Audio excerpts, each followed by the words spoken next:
नमस्कार। कथा कहानी काव्य में आपका स्वागत है। आइए हमारे साथ इस साहित्यिक सफर पर। मेरा नाम है मनीषा और हमारी आज की कहानी है मुंशी प्रेमचंद की कहानी मैकू। कादिर और मैकू ताड़ी खाने के सामने पहुंचे तो वहां कांग्रेस के वॉलंटियर झंडा लिए खड़े नजर आए। दरवाजे के इधर उधर हजारों दर्शक खड़े थे। शाम का वक्त था। इस वक्त गली में पियक्कड़ों के सिवा और कोई ना आता था। भले आदमी इधर से निकलते झिझकते। पियक्कड़ों की छोटी छोटी टोलियां आती जाती रहती थीं। दो चार वेश्याएं दुकान के सामने खड़ी नजर आती थीं। आज यह भीड़ भाड़ देखकर मैकू ने कहा, बड़ी भीड़ है बे, कोई 200-300 आदमी होंगे। कादिर ने मुस्कुराकर कहा, भीड़ देखकर डर गए क्या? ये सब हुर्र हो जाएंगे, एक भी न टिकेगा। यह लोग तमाशा देखने आए हैं, लाठियां खाने नहीं आए हैं। मैकू ने संदेह के स्वर में कहा, पुलिस के सिपाही भी बैठे हैं। ठेकेदार ने तो कहा था पुलिस ना बोलेगी। कादिर, हाँ बे, पुलिस ना बोलेगी। तेरी नानी क्यों मरी जा रही है? पुलिस वहां बोलती है जहां 4 पैसे मिलते हैं या जहां कोई औरत का मामला होता है। ऐसी बेफजूल बातों में पुलिस नहीं पड़ती। पुलिस तो और शह दे रही है। ठेकेदार से साल में सैकड़ों रुपए मिलते हैं। पुलिस इस वक्त उसकी मदद ना करेगी तो कब करेगी? चलो, आज 10 हमारे भी सीधे हुए। मुफ्त में पिएंगे वह अलग, मगर हम सुनते हैं कांग्रेस वालों में बड़े बड़े मालदार लोग शरीक हैं। वह कहीं हम लोगों से कसर निकालें तो बुरा होगा। अबे कोई कसर वसर नहीं निकालेगा। तेरी जान क्यों निकल जा रही है? कांग्रेस वाले किसी पर हाथ नहीं उठाते, चाहे कोई उन्हें मार ही डाले। नहीं तो उस दिन जुलूस में 10-12 चौकीदारों की मजाल थी कि 10,000 आदमी को पीट कर रख देते। 4 तो वहीं ठंडे हो गए थे, मगर एक ने हाथ नहीं उठाया। इनके जो महात्मा हैं, बड़े भारी फकीर हैं। उनका हुक्म है कि चुपके से मार खा लो, लड़ाई मत करो। यूं बातें करते करते दोनों ताड़ी खाने के द्वार पर पहुंच गए। एक स्वयं सेवक हाथ जोड़कर सामने आ गया और बोला, भाई साहब, आपके मजहब में ताड़ी हराम है। मैकू ने बात का जवाब चांटे से दिया।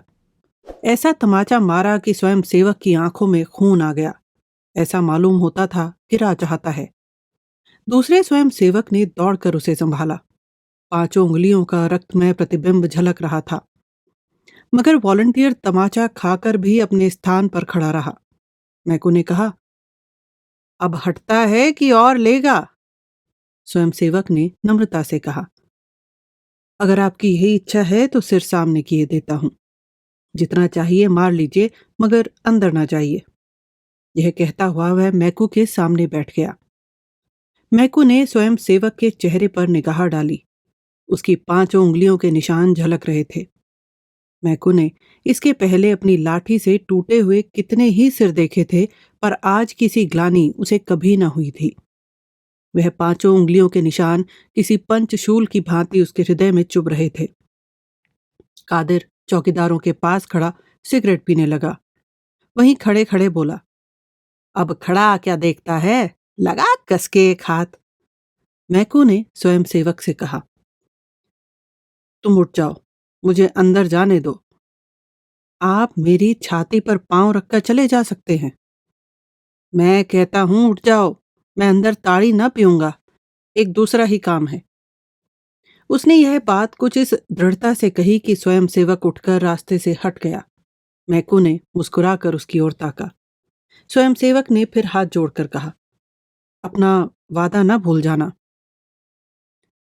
एक चौकीदार बोला, लात के आगे भूत भागता है, एक ही तमाचे में ठीक हो गया। कादिर ने कहा, यह तमाचा बच्चा को जन्म भर याद रहेगा। मैकू के तमाचे सह लेना मामूली बात नहीं है। चौकीदार, आज ऐसा ठोको इन सबको कि फिर इधर आने को नाम न लें। कादिर, खुदा ने चाहा तो फिर इधर आएंगे भी नहीं, मगर हैं सब बड़े हिम्मती, जान को हथेली पर लिए फिरते हैं। मैकू भीतर पहुंचा तो ठेकेदार ने स्वागत किया। आओ मैकू मियाँ, एक ही तमाचा लगाकर क्यों रह गए? एक तमाचे का भला इन पर क्या असर होगा? बड़े लतखोर हैं सब, कितना ही पीटो असर ही नहीं होता। बस आज सबों के हाथ पांव तोड़ दो, फिर इधर ना आए। मैकू, तो क्या और ना आएंगे? ठेकेदार, फिर आते सबों की नानी मरेगी। और जो कहीं इन तमाशा देखने वालों ने मेरे ऊपर डंडे चलाए तो पुलिस उनको मार भगाएगी। एक झड़प में मैदान साफ हो जाएगा। लो, जब तक एक आध बोतल पी लो, मैं तो आज मुफ्त की पिला रहा हूं। क्या इन ग्राहकों को भी मुफ्त? क्या करता, कोई आता ही न था। सुना कि मुफ्त मिलेगी तो सब धंस पड़े। मैं तो आज ना पीऊंगा। क्यों? तुम्हारे लिए तो आज ताजी ताड़ी मंगवाई है।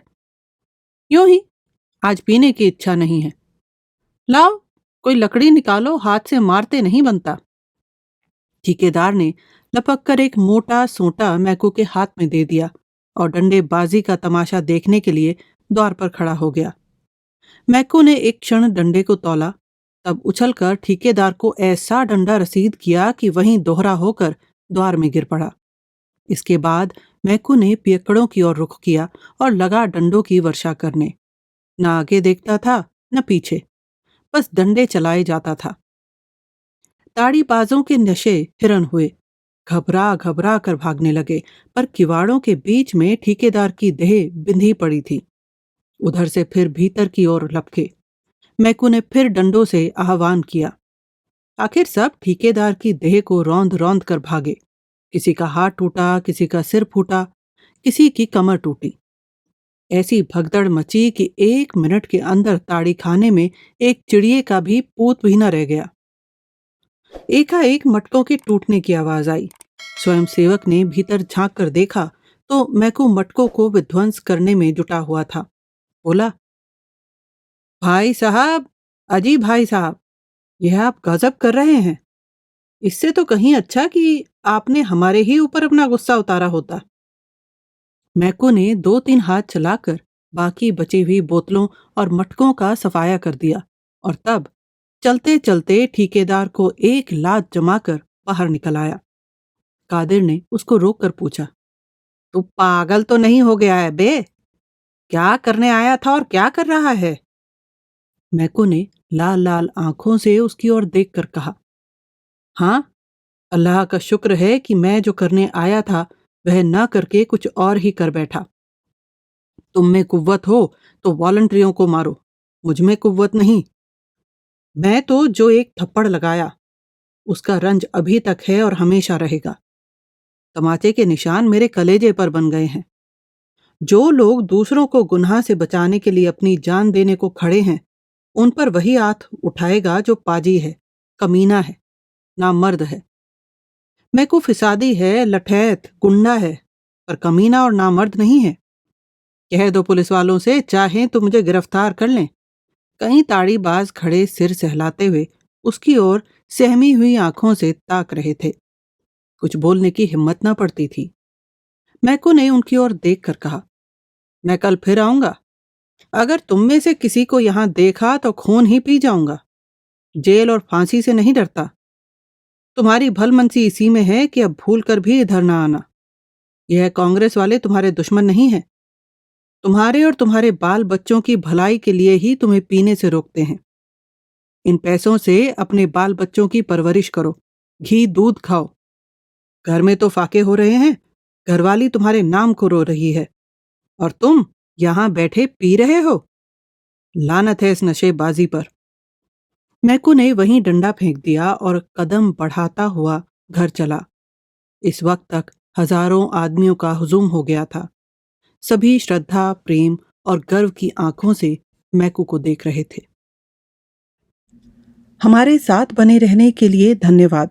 आपको ये कहानी कैसी लगी हमें नीचे कमेंट बॉक्स में बताएं। आपके कमेंट्स और लाइक हमें प्रोत्साहित करते हैं और इससे चैनल की भी मदद होती है। अपने दोस्तों और परिवार के साथ कहानियाँ शेयर कीजिए और अगर आपने अभी तक सब्सक्राइब नहीं किया है तो सब्सक्राइब करें और साथ में बेल आइकन दबाना ना भूलें। इससे हमारे अपडेट्स आपको सबसे पहले मिलेंगे।